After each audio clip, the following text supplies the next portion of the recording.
সাংবাদিক তুহিন হত্যাকাণ্ডের পর এভাবে পালিয়ে যায় হত্যাকারীরা। সময় সংবাদের হাতে আসা পাশের একটি ভবনের সিসিটিভি ক্যামেরার ফুটেজে ধরা পড়ে সে দৃশ্য, যেখানে দেখা যায় এক নারী ও চাপাতি হাতে ৮ জন দৌড়ে পালিয়ে যাচ্ছেন। যেখানে বাচ্চার ওপর হামলা করা হয় সেই শাপলা ম্যানশন থেকে তুহিনকে হত্যার স্পট ৮০০ মিটার দূরে। এই দূরত্ব দেখে অনেকেরই সন্দেহ হয়েছিল এত দূরে এসে কিভাবে তুহিনকে হত্যা করলো সেই হামলাকারীরা।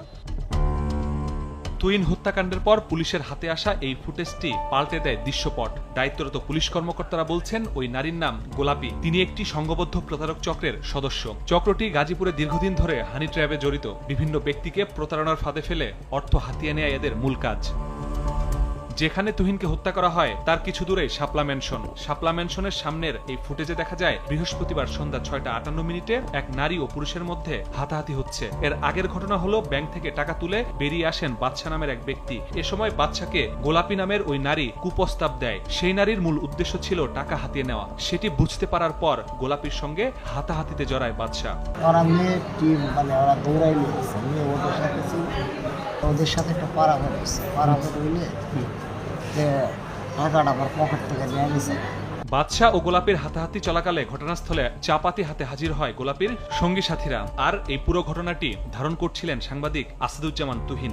আর তাই বাদশার ওপর থেকে চক্রটির ক্ষোভ গিয়ে পড়ে তুহিনের ওপর। নিহত তুহিনের বন্ধু জানান, হানি ট্র্যাপের দৃশ্য ধারণ করার কারণেই তুহিনের ওপর হামলা করে খুনিরা। একই কথা বলছেন গাজীপুরের পুলিশ কমিশনারও। যার উপরে আক্রোশ ছিল, যার উপর টার্গেট করে আসছে তাকে আর পায় নাই। ও ভিডিও করার কারণে পরে অনাকাঙ্ক্ষিতভাবে মেয়েটার নাম গোলাপী। ওরা নাকি বিভিন্ন জায়গায় ওই রকম হানি ট্র্যাপের মাধ্যমে সাংবাদিক ওইগুলিতে ধারণ করলো, কথা কাটাকাটি এক পর্যায়ে ভিডিও ডিলিট করার কথা, তার উপর চড়াও হয়ে কাছে মেরে ফেলা। হত্যায় সরাসরি অংশ নেয়া ৯ জনের মধ্যে শনাক্তের পর অভিযানে ৫ জনকে গ্রেফতার করেছে পুলিশ। বাকিদের গ্রেফতারে মাঠে আছে একাধিক টিম। সাংবাদিক তুহিন হত্যাকাণ্ডে সরাসরি জড়িত থাকার কারণে ফয়সাল ওরফে পেটু মিজান, গোলাপী বেগম এবং স্বাধীন, এদের ৩ জনকে গ্রেপ্তার করা হয়েছে ভবানীপুর থেকে, এবং ডিএমপি তুরাগ থানা থেকে আলামিনকে গ্রেপ্তার করা হয়েছে। হত্যাকারীদের সর্বোচ্চ শাস্তি নিশ্চিত করার দাবি পরিবারের।